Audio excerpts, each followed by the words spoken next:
ลองนึกภาพว่าทั้งหมู่บ้านหลับพร้อมกันไม่ใช่เพราะปาร์ตี้หนักไม่ใช่เพราะดมยาแต่หลับยาวแบบไม่รู้ตัวหลับไป2 วัน3 วันบางคนหลับทั้งสัปดาห์แล้วตื่นมาพร้อมกันเหมือนถูกกดสวิตช์ให้หลับนี่ไม่ใช่หนังไซไฟแต่มันเกิดขึ้นจริงๆในหมู่บ้านชื่อคาราซีประเทศคาซัคสถานเรื่องราวเริ่มต้นขึ้นในปี 2012 ชาวบ้านคนหนึ่งกำลังเดินอยู่ในตลาดอยู่ดีๆเขาก็ล้มลงกลางถนนหลับไปเฉยๆในตอนแรกคนคิดว่าเขาหมดสติแต่พอพาไปโรงพยาบาลหมอกลับบอกว่าเขาไม่ได้สลบเขาหลับลึกพยายามปลุกยังไงก็ไม่ตื่นจนผ่านไป2 วันเขาถึงลืมตาแต่ที่น่ากลัวก็คือเขาจำอะไรไม่ได้เลยหลังจากนั้นไม่นานเหตุการณ์แบบเดียวกันก็เกิดขึ้นซ้ำอีกมีคนล้มหลับกลางวันแสกๆจากนั้นก็อีกค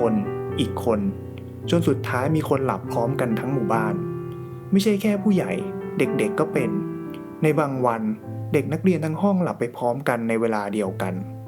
อาการที่พวกเขาเจอคล้ายกันหมดคือง่วงจัดอย่างเฉียบพลันตาพร่ามือสั่นแล้วหลับยาวบางคนหลับไป2 วันบางคน6 วันแล้วบางคนตื่นขึ้นมาก็ยังเห็นภาพหลอนเหมือนฝันกับความจริงปนกันพอข่าวเริ่มแพร่กระจายออกไปแพทย์จากเมืองหลวงก็ถูกส่งมาสำรวจมีการตรวจเลือดตรวจสมองตรวจสิ่งแวดล้อมทุกอย่างแต่ก็ไม่พบสิ่งผิดปกติอะไรไม่มีเชื้อไม่มีโรคไม่มีสารพิษในน้ำหรืออาหารทุกอย่างปกติหมดแต่คนก็ยังหลับอยู่ดีบางครั้งทีละคนบางครั้งเป็น10 คนพร้อมกันมันเหมือนพวกเขาถูกสะกดให้หลับหมอคนหนึ่งพูดไว้ในรายงานเด็กบางคนหลับในห้องเรียนทั้งห้องพร้อมกันครูพยายามปลุกยังไงก็ไม่ตื่นคนขับรถบัสหลับกลางทางโดยไม่รู้ตัวโชคดีที่ไม่มีใครบาดเจ็บบางคนหลับไปนานถึง6 วันตื่นมาแล้วหิวมากเหมือนอดอาหารมานานชาวบ้านเริ่มเรียกมันว่าโรคนอนหลับและข่าวนี้ก็แพร่ไปทั่วโลกตอนนั้นทั้งหมู่บ้านเหมือนตกอยู่ในคำสาปใครๆก็กลัวว่าตัวเองจะเป็นรายต่อไปแม่คนหนึ่งเล่าว่า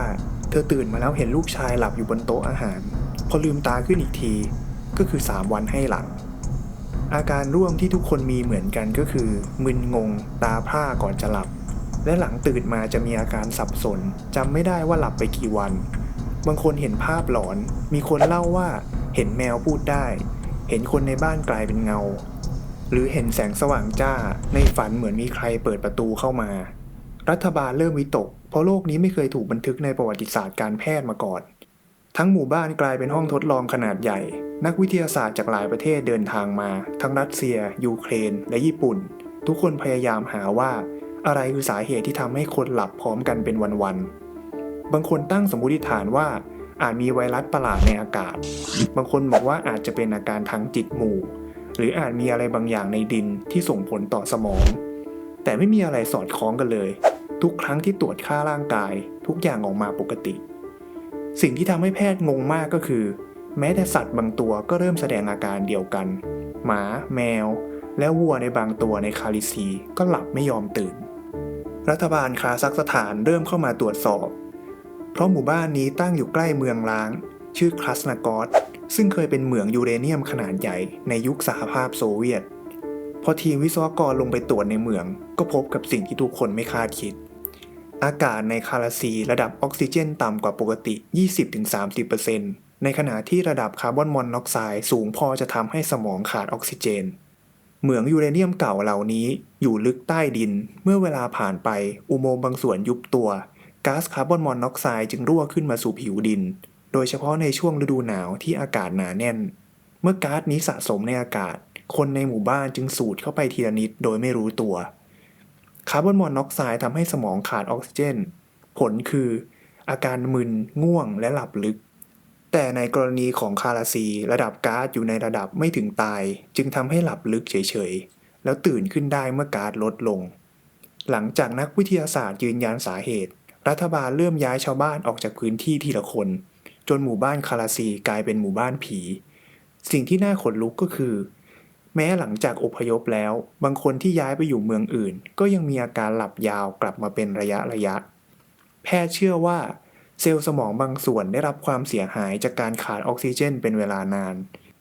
จนวงจรการนอนหลับถูกรบกวนไปถาวรพวกเขาสามารถหลับได้ทุกเมื่อเหมือนมีสวิตช์อยู่ในหัว เวลาผ่านไปหมู่บ้านคาราซีค่อยๆกลายเป็นเมืองร้าง โรงเรียนปิดเงียบ โต๊ะเรียนยังว่างอยู่เหมือนเดิม สนามเด็กเล่นมีชิงช้าที่ถูกลมพัดเอื่อยๆร้านค้าเก่าๆยังมีป้ายเขียนว่าเปิด แต่ไม่มีคนอยู่มานานหลายปี เหตุการณ์นี้กลายเป็นกรณีศึกษาระดับโลก คาราซีกลายเป็นหมู่บ้านตัวอย่างที่รัฐบาลคาซัคสถานใช้สอน เรื่องผลกระทบจากเมืองร้าง และเตือนให้ระวังภัยจากโครงสร้างใต้ดินที่มนุษย์สร้างทิ้งไว้ ปัจจุบันหมู่บ้านนี้เหลือคนอยู่ไม่ถึง 20 คน ส่วนใหญ่เป็นผู้สูงอายุที่ปฏิเสธจะย้าย เพราะบอกว่าที่นี่คือบ้านของพวกเขา คนเหล่านั้นรู้ดีว่าอาจจะเกิดอาการหลับอีกเมื่อไหร่ก็ได้ แต่พวกเขาไม่กลัว ชายชราคนหนึ่งให้สัมภาษณ์ว่า เราหลับไปแล้วตื่นขึ้นมาอีกครั้งเสมอ มันก็แค่นอนยาวหน่อยเท่านั้นเอง สิ่งที่ทำให้เรื่องนี้ยังคงเป็นปริศนาก็คือ แม้จะมีคำอธิบายทางวิทยาศาสตร์เรื่องก๊าซพิษแล้วบางอย่างในคาราซีก็ยังไม่สมเหตุสมผล เช่น ทำไมทุกครั้งที่เกิดเหตุ คนจะหลับพร้อมกันในเวลาใกล้เคียงกันพอดี ทำไมสัตว์บางชนิดถึงได้รับผลกระทบแต่บางชนิดไม่ และทำไมหลังปิดเมืองไปแล้วเหตุการณ์ยังเกิดซ้ำได้ในบางปี นักฟิสิกส์บางคนเสนอว่าอาจจะมีโพรงใต้ดินหลายชั้นที่ยังปล่อยก๊าซออกมาเป็นจังหวะ ส่วนหมอประสาทวิทยาบางคนบอกว่ามันอาจจะเป็นผลสะสมทางจิตใจ เพราะคนที่เคยหลับยาวมาก่อนจะกลัวว่ามันเกิดขึ้นอีก และความกลัวนั้นเองอาจจะเป็นตัวกระตุ้นให้สมองปิดตัวเองซ้ำอีกครั้งโดยไม่รู้ตัว